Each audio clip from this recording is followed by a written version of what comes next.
안녕하세요. 만나는 이성은 없고 반려견과 함께 살고 있습니다. 올해 장사를 처음 시작한 자영업자입니다. 저는 빚 말고 자산이 없습니다. 더 이상 이렇게 살면 안 될 것 같아가지고 도움을 요청드리고자 합니다. 저축 방법을 모르는 게 제일 큰 고민인데요. 그 만으로 33이니까 네. 한 번도 저축은 안 해보시죠. 근데 저축은 진짜 33이나 3살. 3살 애기와 마찬가지. 살면서 단 한 번도 제대로 저축을 해본 적이 없다. 근데 이런 분들이 생각보다 많아요. 생각보다. 맞아요. 그러니까 그 저축의 필요성 자체를 아예 인식 못하는. 네. 그러니까 저축해 그러면 그런 걸 왜 해? 이게 아니라 그런 거 해야 돼? 저축이라는 게 있어? 약간 이런 느낌. 왜? 어찌 보면은 이러실 수도 있을 것 같아요. 그러니까 어릴 때부터 뭐 이렇게 좀 이렇게 내가 어떤 개념이 이렇게 형성이 돼야 되는데 뭐 그런 계기가 없었을 수도 있고 굳이 뭐 어차피 계속 돈 벌면 되는 건데라는 생각으로 저축 안 하시는 분들도 있죠. 그러니까 우리가 운동을 해야 된다라는 얘기를 그냥 계속 들어왔으니까 운동을 해야 되는 걸로 인식을 하고 있지. 만약에 그런 교육을 안 듣거나 안 받거나 누군가의 그런 얘기를 안 들었으면 운동을 할 이유가 없잖아요. 땀만 나고 힘든 걸 왜 하겠어요. 네. 그러니까 저축도 마찬가지인 하루 것 같아요. 종일 진짜 운동 아예 안 하시는 분들도 많거든요. 네. 근데 그런 분들한테 똑같은 얘기인 거죠. 운동하라고 얘기해봐야 내가 왜 해야 되는데? 왜? 근데 저축 왜 해야 되는데? 이런 사람들도 있다는 거죠. 20대에 정기적금이나 투자 같은 거를 시도는 해본 적이 있었지만 2년을 넘기지 못했다. 전부 실패했다. 그러니까 정기적금을 실패했다는 건 이제 조금 모으다가 이제 깨고 써버리고 어디다 또 투자했다가 또 이제 날리고 하다 보니까 야 그냥 쓰자. 했던 거죠. 올해는 열심히 대출을 상환해서 내년부터 생기는 수익은 철저히 저축을 하고 싶은데 그러기 위해서는 오랫동안 고착된 지출 습관도 좀 바꿔야 될 것 같고 따끔한 조언이 필요합니다. 2년 전까지는 모든 시간과 돈을 제가 의미 있다고 생각하는 곳에 소비만 하고 살았습니다. 그러다가 이제 재작년에 어머님이 돌아가시면서 이제 많은 변화가 생겼다. 이제 대부분 진짜 그 사람이 또 바뀌는 거는 뭐가 계기가 있어요. 정말 충격적인 계기가 있어야 되고 반대로 충격적인 계기가 없으면 사람은 잘 안 바뀝니다. 그런 좀 반전의 얘기도 있을 수도 있고. 그래서 어쨌든 어머님이 이제 돌아가시면서 내가 이제 뭔가 좀 잘 살아야 되겠다, 착실히 살아야 되겠다라고 생각이 됐다는 거죠. 자, 그래도 이제 주변에 이제 사람들이 좀 있으셨나 봐요. 장사나 사업하시는 분들이 있어가지고 장사 일을 배웠고 이제 시작을 한 거죠. 그래서 3개월 정도 만에 자리를 잡아가지고 안정적인 수익을 얻고 있다. 그래서 이제 상환을 하려고 한다. 대출을. 요게 좀 고민이실 것 같기는 해요. 왜냐면은 내가 뭐 어디 투자할 거가 없다면은 우선은 이자 나가는 것부터 갚아야 되니까. 네, 그래서 대출금을 갚는 수준으로 이제 갚아 나가곤 있는데 선저축 후소비라는 말을 실천하고 싶은데 방법을 모르겠습니다. 어떻게 됩니까? 정신 차리고 올해부터 갚으려고 합니다. 간곡한 도움을 부탁드립니다.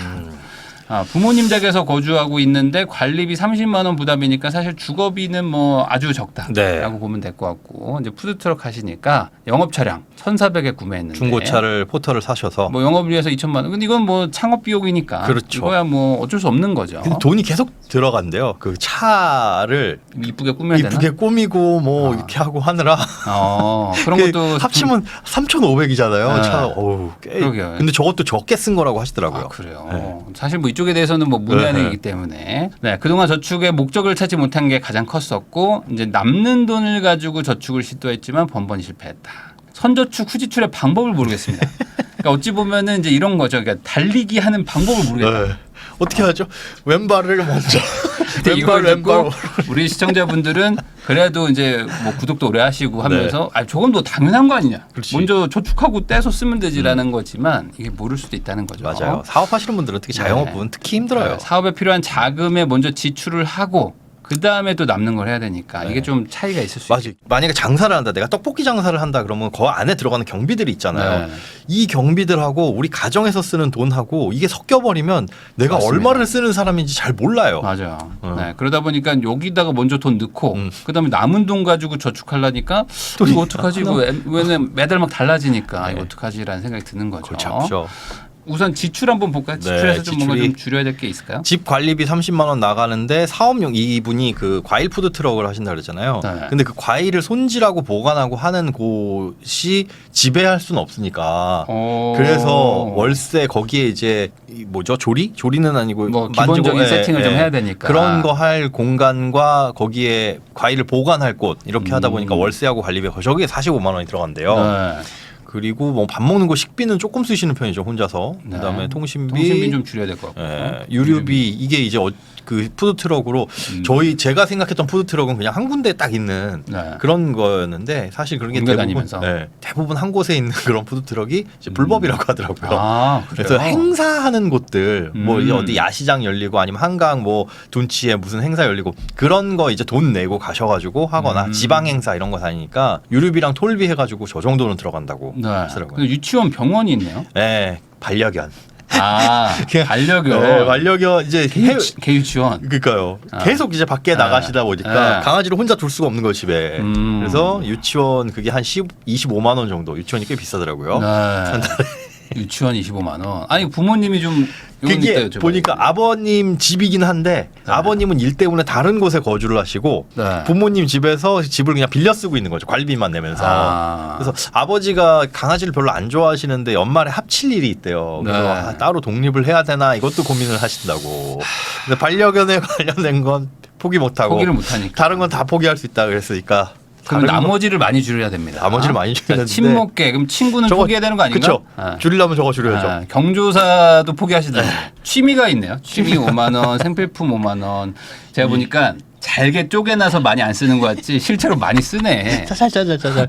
용돈도 쓰고 네. 생필품에다가 유치원 병원비에다가 반려견 사료에다가 돈 100만 원 이상 쓰시네요 지금. 기본적으로 좀 네. 숨만 쉬어도 나갈 게 많습니다. 그리고 아. 이 푸드트럭 사업이 생각보다 기본적인 지출이 많더라고요. 그러네요. 네. 보험료도 들고 네. 할부 가량도 차라도 들기 때문에. 찾아보니까 이 영업용 포토트럭이 굉장히 비싸더라고요. 아. 보험료가 그냥 뭐 200은 기본으로 넘어가요. 운용 거리도 좀 많을 거고 네. 그래서 그런 거 그리고 아닐까. 택배 뭐 이런 것들 사고도 많이 나기 때문에 그냥 아. 위험률이 높아서 영업용 네. 차량은 그냥 기본 연 200. 야, 근데 이렇게까지 들 정도면은 진짜 어디 가게를 하나 내는 게 맞지 않나?라는 생각도 좀 제 들기도 말이. 드는데. 근데 그 제 말이요. 네, 이건 한번 좀 여쭤봐야 될 것 같습니다. 네. 우선은 지금 약간 좀 상황을 보니까 돈이 좀 새는 부분이 있는 것 같긴 하다. 네, 여보세요. 네, 안녕하세요. 저 네네. 부인남입니다. 그 우선 그 상황이 안 좋았었지만 이제 네네. 어찌됐든 간에 이제 그 지인들의 도움을 받아가지고 창업을 하셔가지고 이제는 네네. 수입이 좀 나오잖아요. 네, 네, 맞습니다. 그러니까 이제 뭐 우선 이렇게 자리 잡았다는 거 우선 축하 먼저 드리고요. 네, 감사합니다. 네. 근데 이제 가장 충격적이었던 건 어쨌든 간에 유치원 병원비가 지금 든다는 건데. 네, 네. 물론 이제 그 만나는 이성은 없고 이제 반려견과 산다는 걸 이제 가장 먼저 적으신 것처럼 네, 네. 절대 뗄 수 없는 어떤 그런 관계겠죠? 그쵸. 아무래도 그 강아지를 이제 집에 혼자 두는 시간이 뭐랄까 이게 한두 번이면 괜찮은데 네. 네, 이게 오래되면 아무래도 저 친구한테도 많이 안 좋고 하니까 유치원은 보내게 해야 됐더라고요. 그러면 같이 다니면 안 돼? 강아지가 뭐예요, 종이? 웰시콕인데요. 네. 코기 귀엽잖아요. 그럼 같이 다니면 안 돼요? 같이 다닐 수가 아, 있나요, 네. 그게? 네. 그냥 트럭에. 같이 다니긴 힘들어요. 왜요? 사실. 이제 행사 주최하는 쪽에서도 반려동물 이런 걸 반기지는 않고요. 아. 사실상 행사장에서 장사를 하다 보면 너무 바빠서 네. 친구를 제가 케어하기도 어렵고 일단 음식 파는 행사장인데 이 친구가 또 털도 많이 날리고 하다 보니까 어떻게 행사장에 이렇게 같이 처음엔 같이 다녀봤는데 클레임이 많이 들어오더라고요. 그래요? 네. 네. 아니면 누가 좀 맡아줄 사람 없을까요? 주변에 이제 이모가 사셔서 네. 정말 이제 바쁠 때 한두 번 맡기는데 그것도 이제 한두 번이라 네. 그 왜 이 얘기를 여쭤보냐면 지금 한 500 정도 버시는 거잖아요. 네네네. 근데 여기에서 어찌됐든 간에 지금 고정비라고 할 수 있는 비용들이 생각보다 좀 높아요, 보니까. 그렇더라고요. 사업용 월세도 그렇고 관리비도 그렇고 뭐 반려견 사료의 유치원 병원비도 어쨌든 고정비잖아요. 그렇죠, 그렇죠. 네, 저런 거에다가 뭐 차량 보험에 할부에 신용대출하면 사실 이것만 해도 200만 원이거든요. 맞아요. 네, 그러니까 지금 모은다는 거가 한계가 있고 우선. 그쵸, 그쵸. 그리고 이제 여기서 이제 고정비를 어쨌든 줄이는 것부터 해야 되는데 네. 뭐 도저히 포기를 못 한다. 그러면은 다른 것들을 줄여야 되는데 다른 거 줄일 수 있는 고정비가 있을까요? 뭐 줄여서 이번 달 용돈 쓰지 말자 해도 꼭 나가는 돈이 생기고 보면 평균적으로 10만 원, 20만 원 나가는 것 같고. 주로 쓰실 용돈은 어디에 쓰세요? 솔직히 말씀드리면 이제 한 달에 한두 번 뭐 친구 만나서 술 한잔 하거나 그거였는데 안 되죠. 안 되는 건가 싶기도 하고요.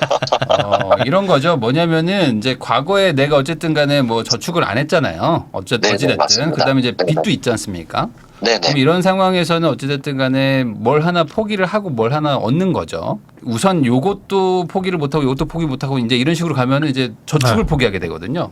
지금까지 그래왔던 것 같습니다. 네. 그러면 앞으로도 그럴 것이냐? 그럼 앞으로는 바꿀 것이냐라고 생각하면 사실 지금 여기서 줄일 수 있는 거는 용돈 정도랑 경조사랑 유치원, 병원비, 반려견 사료 정도밖에 없는데 네네. 왜냐면 나머지는 내가 500만 원 그 수입을 벌기 위해서 어쩔 수 없이 나가는 고정비인 거잖아요. 그럼 실질적으로 내가 500을 버는 게 아니라 350 버시는 거잖아요.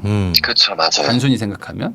네네. 그럼 350에서 또 유지비가 거의 한 100만 원 나가기 때문에 네네네. 네, 그러면은 지금 한 200만 원 정도 버는 거라서 네네. 아주 잘 버는 상황이라고 보기가 어렵습니다. 맞습니다, 맞습니다. 네. 거기다가 지금 차량 할부도 그렇고 그거잖아요. 결국에 제가 예전에 건설사 다닐 때 그 포크레인 운영하시는 분들이 있었어요. 그분들이 돈을 잘 벌거든요. 아, 잘 버는데 그거 되게 비싸죠, 포크레인이. 근데 그분들이 포크레인 자체가 비싸요. 네, 엄청 비싸요, 그거. 나 그러니까 깜짝 놀랐어. 이거를 빚으로 사기도 하지만 또 하다가 네. 또 다시 또 바꿔야 될 네, 때가 있기 맞아요. 때문에 실질적으로 내가 지금 저축하는 돈에 한 50만 원, 60만 원 정도 또 떼가지고 자동차 구매 비용을 또 따로 빼놔야 되죠. 네. 나중에 또 차를 또 사야 되니까. 아, 그러니까 실질적으로 지금 여유가 그렇게 많으신 상황은 전혀 아니에요. 네, 맞아요, 맞아요. 네, 그러니까 지금 친구를 끊든 뭐 아니면 집 관리비를 어떻게든 줄여가지고 뭐 정말 차에서 숙식을 하든 뭔가 아니면 사업용 월세를 줄이든 뭘 해야 되는데 저 사업용 월세를 줄일 방법이 전혀 없나요? 그러니까요. 제가 자꾸 이것도 안 되고 저것도 안 된다고 하니까. 네, 뭐 집에다가 냉장고를 갖다 놓는다거나. 아니면 제가 부모님이 보통 계시면. 행사에 나가면 뭐 매출 한 200만 원, 300만 원 정도 되는 행사다 하면 과일을 한 50만 원에서 100만 원 정도를 사는데 그게 부피가 어마어마해요. 네. 그래서 그걸 집에서 조리하고 보관하는 게 현실적으로는 어렵더라고요. 그러면 제가 봤을 때 오히려 이 기준이라면은 네네. 어떤 창업을 해서 어디 자리를 잡으셔야 되는 거 아닌가? 이게 푸드트럭이 오히려 더 유리한 구조인가요? 아, 오프라인 매장이요? 네, 오프라인 매장 겸 푸드트럭 어차피 겸. 월세 45만 원 낼 거면은 그러니까. 차량 할부에다가 차량 보험까지 하면 100만 원인데. 네. 예, 그래도 이제 돌아다니는 게 매출이 더 좋은가요? 이제 오프라인 매장도 생각은 하고 있거든요. 네. 그래서 내년에 이제 이 트럭이 자리가 잡으면 작게라도 매장을 운영하고 싶은데 지금 저한테는 가장 그래도 확실하게 될 것 같은 장사는 이 트럭이어서 이거 트럭을 시작했거든요. 그 매출이 잘 나올 땐 어느 정도예요? 그럼 행사가 뭐 있고 그러면? 사실상 저는 지금 진짜 많이 못 버는 수준이고요. 네. 행사를 나가면 잘 되면 그래도 저는 디저트 메뉴라 한 3,400 정도면 그래도 잘 팔았다 이 수준이고 며칠 동안요? 하루에요. 하루에? 네네네. 매출이? 아 매출이요, 네. 네. 그러니까 순이익은 얼마나 순이익 남아요? 기준으로 해서 주변에 잘하시는 분들이 같은 조건일 네, 때 네. 얼마 정도 버세요? 행사가 잘 되면 한 4,500은 버세요. 행사 하나예요? 네, 한 번에. 아 그러니까 본인이 지금 500 버는데 본인보다 더 나은 좀 잘하시는 분들은 한 달에 얼마 정도? 아, 저는 한 달에 지금 다 해서 500이잖아요. 네. 근데 행사 한 번에 4,500 정도를 벌어요. 그러면 그럼 잘하시는 그런 분- 행사를 몇 개나 1년에 그러면- 얼마나 할 수 있을까요? 한 달에 보통 2개에서 3개는 뛰시고 그리고 1년 계산은 제가 안 해봤는데 그래도 한 달에 그래도 이게 아무래도 트럭은 시즌 장사다 보니까 2-3천 정도는 못해도 버시는 것 같아요. 1년에요? 수익이? 네, 월에. 아, 월에 2-3천 벌 수 있다면 괜찮죠. 네네네. 그럼 반대로 내가 월 2-3천까지 가려면 투자금이 더 많이 들어가나요? 이제 사실상 저는 4월에 시작해서 네. 들어갈 투자금은 거의 다 들어갔다 보고요. 하반기는 지금보다 1.5배에서 2배 정도 매출은 늘어날 거로 예상은 하고 있어요. 아, 이게 비수기가 있어요? 행사 뭐 많고 적고? 그쵸. 아. 그리고 이게 봄, 가을이 저희는 성수기고요. 네. 지금 같은 7, 8월이 비수기입니다. 겨울이 비수기고. 이럴 때는 뭐 해요? 지금 돈 나가는 거는 사업용 월세, 할부, 보험, 신용대출 이런 거 다 나가는데 네네네. 이럴 때는 어떻게 해요? 그냥 쉬어요? 보통 많이 쉬시고요. 네. 같이 운영하시는 분들은 매장 일을 이때는 하시고 아. 이 비수기 때는 정말 이제 다 풀어나가는 방식들이 제각각이시라 저는 아직 사실 계획은 없는데 네. 이제 뭐 그 주방을 배달 매장으로 돌릴 생각도 하고 있고 근데 또 뭐 영업을 뛰어야 되는 일이 있는데 아무튼 뭐 이제 매출을 그래도 발생시켜야 되니까 아하. 고민이 많습니다. 쉬는 네. 날은 보통 놀아요. 우선 그래서. 제가 봤을 때 지금 구조는요. 지금 네네네. 구조는 그냥 다른데 직원으로 취업하는 것 대비 큰 이득이 없는 구조거든요. 네네네. 네, 지금 나가는 돈만 많고 월 수익이 1,000만 원은 나와야지 하는 게 의미가 있을 것 같아요. 우선은. 맞아요. 네, 그런데 이 1,000만 원을 만들기 위해서 또 돈을 투자하는 게 아니라 그냥 이 상태에서 1,000만 원 이상 나와야 될 것 같아요.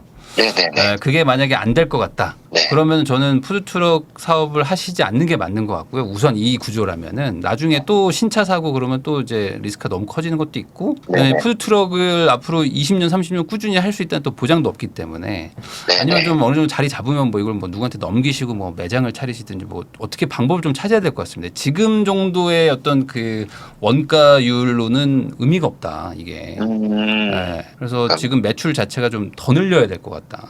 네네. 네, 그래서 이게 잘 된다고 지금 생각하시면 안 되는 것 같아요. 이건 지금 잘 되는 게 아니고 그냥 현상 유지? 인건비 정도 버는 거라고 생각하시는 게 맞는 것 같거든요. 네네네. 네, 그러니까 여기서 뭔가 여유를 부린다든지 하시면 안 되고 아까 말한 대로 비수기라면 차라리 뭔가 다른 일을 더 하시든지 네. 뭐 다른 데 가서 뭐 누구 그쵸. 도와주든지 어떤 뭐 네네. 취업을 하시든지 뭔가 방법을 찾아야 될 것 같고 그게 네네. 아니면은 아까 말한 저 사업용 월세 내는 그 장소가 있지 않습니까? 네네네. 거기를 뭐 사업자를 내셔가지고 거기다가 뭐 배달 전문 매장을 차리시든지 네네네. 그래서 뭐 비수기 때는 뭐 그런 데서 뭐 주변에 배달을 하시든지 그쵸.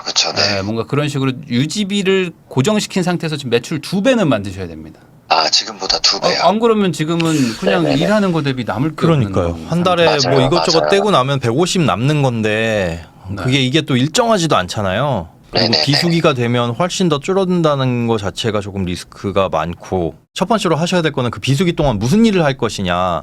네네. 저 경비를 유지하기 위해서 다른 어떤 돈 벌 일을 생각을 해보셔야 되는데 그런 것들도 고민이고요. 그거 먼저 고민해 보셔야 될 것 같아요. 그리고 지금은 네, 맞습니다. 아까 사연에서 빚을 갚겠다고 말씀을 하셨는데 대출 상환을 올해는 하고 내년부터는 돈을 네네. 모아야 되겠다. 근데 여윳돈 저는 빚 갚지 말고 괜히 빚 갚았다가 돈이 지금 없어요. 여유가 일반 네네. 통장에 220 있는 거면 이걸로 빚 갚았다가 돈 필요하면 또 뭐 대출 받아야 되고 비싼 이자로. 맞아요. 그러니까 네, 여유 맞아요. 자금부터 현금부터 아. 현금부터 바짝 모아놓고 올해는 현금 최대한 모으고 세금 신고 이런 것도 해봐야 되잖아요. 그쵸. 네, 그럼 뭐 실제로 번 것도 없는 것 같은데 이제 막 국민연금 건보료 나가고 네. 종합소득세 신고하는데 막 종소세 내라 그러고 그러면 아 이거 장사를 해야 되나 이런 판단이 다시 들 수도 있어요. 네. 1년 한번 그렇게 굴려 보실 때까지는 최대한 현금 바짝 모으시는 거. 실제로 네네. 지금 매출의 한 20%는 뚝 떼가지고 요거는 우선은 뭐 세금이든 뭐 비용이든 뭐 어디 나가는 거라고 생각하셔야 되는 게 그래야 이제 돼요. 기본이고 네네. 그러면 고정비 빼고 아까 말한 한 20% 떼고 하면 남는 게 이제 내 뭐 순이익 정도 될 텐데 네. 요건 이렇게 생각하시면 좋을 것 같아요. 우선은 지금 통장에 하나나 뭐 두 개로 쓰실 것 같거든요. 그래서 여기서 뭐 내 뭐 용돈도 나가고 뭐 차 보험료도 나가고 뭐 그런 상황 아닌가요? 네, 그쵸. 네. 지금 통장은 한 대여섯 개를 목적별로 나눠서 쪼개서 쓰고 있어요. 아, 그래요? 그러면 우선은 내가 회사에 소속된 직원이라고 생각하시는 게 제일 좋거든요. 네네. 네, 그래서 이제 내 요 푸드트럭 회사라고 생각하시고 회사 계좌를 하나 만드시고 그거만 쓰시고 네네. 거기서 나한테 월급을 주는 개념으로 해서 한 달에 뭐 50이든 60이든 뭐 100이든 설정을 하셔가지고 네네. 월급을 주세요. 그러니까 매달 뭐 1일 뭐 30일 네. 이렇게 해서 계좌 이체를 하는 거죠. 아, 그리고 네네. 100만 원 가지고 내가 저축도 하고 하는 겁니다. 네. 그러면은 회사 계정에는 돈이 쌓이겠죠, 조금이라도. 네네. 그럼 그거 가지고 회사에 운영하는 뭐 과일을 사시든 뭐 차량 할부를 내든 보험을 내든 뭐 돈이 남으면 대출을 갚으시든 하시는 거고 네네. 나한테 준 100만 원은 거기서 또 남겨가지고 그걸로 또 뭐 적금도 드시고 뭐 이렇게 하시는 게 좋을 것 같아요. 기본적으로 매출이 워낙 등락이 심하잖아요. 막 그쵸. 돈을 아예 못 버는 달들도 있을 거고 네네네. 잘 버는 달도 있고 이러기 때문에 나한테 월급 개념으로 이제 매달 따박따박 뭐 150, 200 뭐 이렇게 준다. 월급을 네네. 준다고 생각하고 쪼개놔야지 어떤 계정 하나에서 뭐 여기는 저축 계좌, 여기는 뭐 용돈 계좌 이런 식으로 쓰지 마시고 아예 개인과 이 푸드 트럭을 이제 분리하는 거 그렇게 생각하셔야 됩니다. 안 그러면은 이게 돈이 꼬일 거예요, 좀. 맞아요. 그게 제일 음. 힘들더라고요. 네. 기존에 그럼 그 장사를 하시던 선배 형님 네네. 네네. 그분도 같은 업종을 하신 거예요? 푸드트럭? 네. 그분은 트럭으로 시작해서 지금 매장 일을 같이 하세요. 그분하고는 일을 얼마나 해보셨어요? 한 1년 정도는 그냥 같이 장사를 했죠. 같이 장사를 했는데 그분이 그렇게 하시는 일을 배워보니까 어느 정도 소득이 괜찮으시던가요? 아까 말씀하신 그런 잘 버시는 분들의 소득 정도? 네네네. 그분은 이제 워낙 오래 하시기도 했고 한 트럭은 6년 일을 하셨고 매장도 이제 차린 지 한 3년 정도 되셔서 네네. 요즘은 되게 안정적으로 사업을 잘 하시는 것 같은데 네. 제가 지금 첫 해고 네. 아직 제가 불안정한 것 같아요. 네, 물론 그분도 트럭만으로 소득이 괜찮아요? 지금 그 상태잖아요. 매장은 없으시고 트럭만 있으신 상태인데 네네네. 그분도 6년이나 됐는데 트럭만으로 소득이 괜찮으신 건지 그러면 이것도 유지해 나갈 수 있는 건데 만약에 네네. 안 돼 트럭 하나만으로는 트럭만으로는 안 네. 되고 오프라인 매장이 있어야 돼 그러면 지금 뭐 달리 생각을 해보셔야 되는 거죠. 그쵸. 네. 맞습니다. 근데 트럭 괜찮아요 그분은? 그분 기준으로 네, 봤을 때? 그래도 다 일반 사업자들이시고 어. 보면 제가 짐작하는데 1억 5천에서 2억 정도는 버시는 것 같아요. 연간요. 네네, 1년에. 좋습니다. 네. 그 정도는 그러면은 벌어야죠. 제일 좋은 건 이거 같아요. 우선은 그 어쨌든 롤모델로 삼는 분이 있잖아요. 네네. 그분한테 이 PPT 요거 우리 영상을 보여주십시오. 네네. 그리고 그분이 하라는 대로 하세요. 네네. 이거 유치원 보내지 말라면 보내지 마. 어? 왜냐하면 그분이 하라는 대로 해도 그분처럼 될까 말까 한 거지 않습니까? 맞아요, 맞습니다. 그러니까 그분이 보기에 뭐 저희는 비전문가기 때문에 네. 네네. 그거는 뭐 저희가 이제 왈가왈부할 건 아닌 것 같고 그분한테 네. 우선 알려주고 이 상황이다. 그러면 저 사업용 월세 45만 원도 어떻게 이렇게 방법이 있을 것이다. 뭐 이렇게 알려주는 어떤 게 있을 것 같아요. 우선은. 네네네. 네. 근데 저희가 말할 수 있는 건 이겁니다. 이 상태로는 지금 이거는 사업이 잘 돌아가고 있는 거라고 생각하시면 안 된다는 거죠. 아, 네, 알겠습니다. 이거는 그냥 내 인건비 정도 벌고 있는 거고 네네. 지금 이 상태에서 권리금을 받고 넘길 수도 있나요? 그러니까 권리금이라는 게 책정이 되나요? 지금 우리가 투자한 게 꽤 되잖아요. 한 4천 원 가까이 투자했잖아요. 네네. 트럭은 그게 안 되는 것 같아요. 아 그래요? 네, 이렇게 이제 한 3,500 들여서 만들면 네. 사실 그냥 중고차 파는 것처럼 어머나. 네, 가격을 깎아서 팔아야 되는 경우가 차 많더라고요. 사진을 봤는데 되게 이쁘게 잘 그럼 거의 해놓으셨던데. 1,300에 그냥 중고차 팔고 끝인 거예요? 그러니까 1,400 팔고 끝인 거예요? 아니죠. 이제 개조하고 이런 비용은 다 포함해서 네. 지금 제 차를 판다고 하면 한 2,500에서 3,000 정도를 받을 수 있을 것 같아요. 그러면 여기 감가상각도 꽤 세네. 너무 세네요. 그렇죠. 그러면은 지금 더 벌어야 됩니다. 못해도 그러게요. 800에서 900 정도는 벌어야 될 것 같아요. 아무리 못해도. 네네네. 그러면 맞습니다. 그때까지는 우선 푸드트럭에 많이 집중하시고요. 네네. 경조사나 친목계 취미 이런 거 다 놓으시고 네네. 내가 우선 800 찍고 나서 그 다음에 친구들 만나겠다. 그래요. 아, 친구 결혼식 있으면 거기 가가지고 이러셔놓고 거기다가 아니 뭐 제가 봤을 때 좋은 친구들은요 내가 상황이 안 좋은 걸 알기 때문에 이해를 해줄 거라고 생각하고 뭐 결혼식이나 뭐 경조사 같은 건 가지만 뭐 그냥 간단하게 술 먹고 이런 건 좀 포기하시고 네네. 제가 봤을 때 우선은 800이니까 1년 매출 1억 1년 매출. 1년 매출 네. 1억 될 때까지는 모든 걸 포기한다. 매출 1억이면 안 돼. 순이익 1억이. 순이익이죠. 순이익 1억. 800씩 나와야. 순이익 1억까지는 나는 그냥 이것만 보고 간다. 그래야 숨만 쉬고 나갈 돈 네. 350 빼고 뭐가 그리고 좀 나머지는 다 포기하셔야 될 것 같습니다. 네. 지금 아까 적어주신 것처럼 반려견 빼고 다 포기한다고 하셨잖아요. 네네네. 근데 실제로 포기가 잘 안 되거든요. 남죠. 네. 그냥 줄일만한 게 건강까지 포기한다는 생각하시고 일을 하고 그러면 네네. 돈이 쌓일 거잖아요. 그럼 그 그쵸, 돈을 그쵸. 쌓인 걸 가지고 그러니까 대출로 뭔가 방향을 바꾸려고 하지 마시고 네네. 돈을 가지고 있는 걸로 음. 나보다 더 잘하고 있는 어떤 선배들 찾아가서 네네. 이 상황이라면 내가 어떻게 하는 게 좋을지를 한두 명한테 물어보지 마시고 최소한 3-4명 이상 물어봐서 답을 다 들으시고 네네. 이 길이 아닐 수도 있잖아요. 그쵸, 이 길이 맞습니다. 아닐 수도 있기 때문에 안 되는 길에서 무리할 필요는 없으니까 된다는 거를 이미 성공한 사람들한테 얘기 들어보고 네네. 그다음에 결정하시면 되지 않을까 싶습니다. 아, 네, 알겠습니다. 강아지가 몇 살이에요? 이제 4살 됐습니다. 그러면 이제 키운 지 얼마 안 되셨구나. 네네. 네. 뭔가 같이 다닐 수 있는 방법을 우선 조금이라도 좀 찾아봐야 되지 않을까 싶긴 하네요. 어떻게 해서라도. 어떻게 해서라도. 네, 맞아요, 맞습니다. 데리고 갈 수 있는 행사는 데리고 가는데, 그러니까 오히려 더 강아지 있고 이러면 사람들 막 와가지고 보고 그러지 않아요? 웰시코기면 되게 귀여워서. 맞아요, 예, 모르겠네, 맞아요, 이게 맞아요. 또 이거 업계에 따라서 또 다를 수도 있으니까. 근데 어쨌든 네. 저 비용도 사실은 지금은 너무 부담스럽긴 하기 때문에 예, 맞습니다. 수입의 거의 10% 정도가 지금 나가는 거라 아니면 뭐 누군가 뭐 한 1년 정도만 좀 맡아달라고 하고 내가 매출을 800까지 찍은 다음에 데리러 가든지. 너무 슬프다. 보육원에 맡기는 거 같아요. 근데 이게 뭐 하나를 잃으면 뭘 하나 그쵸, 없는 거니까. 그럴 수밖에 없죠. 그래서 뭔가 한번 고민도 한번 해보시고. 네. 네네. 그래서 지금 비용도 줄이고 매출은 800 넘게 순이익 800 넘게 해가지고 창업 쪽으로 좀 고정 오프라인도 한번 할 수 있는 쪽으로 뭐 배달을 하든지 해서 네. 비수기 때 돈 벌 수 있는 방향을 좀 찾아보시죠. 네, 알겠습니다. 네. 친목계하고 취미는 확실히 줄이셔야 될 것 같아요. 저 10만 원도 지금 크다라고 저는 생각이 듭니다. 지금은. 그래서 일단 올해는 버는 돈 족족 CMA 통장 만드셔가지고 거기다 모아두시고 뭐 빚 네네. 갚는 거는 그냥 기본적으로 나가는 원리금 상환만 하시고 연말에 한번 정산을 해보세요. 얼마나 벌었나. 네, 알겠습니다. 네. 잘 그래서 됐으면 진짜 좋겠네요. 닉네임처럼 5천부터 뭐 만들어 놓고 예. 그다음에 생각하는 게 좋지 않을까. 네. 네, 알겠습니다. 네, 오늘 말씀 사연 안 보내주셔서 드리면 감사드리고요. 네네. 잘 되셔가지고 네. 진짜 순이익 1억 찍으시고 또 한번 또 네. 사연 보내주시면 감사하겠습니다. 네, 정말 감사합니다. 감사합니다. 고맙습니다. 네, 수고하세요.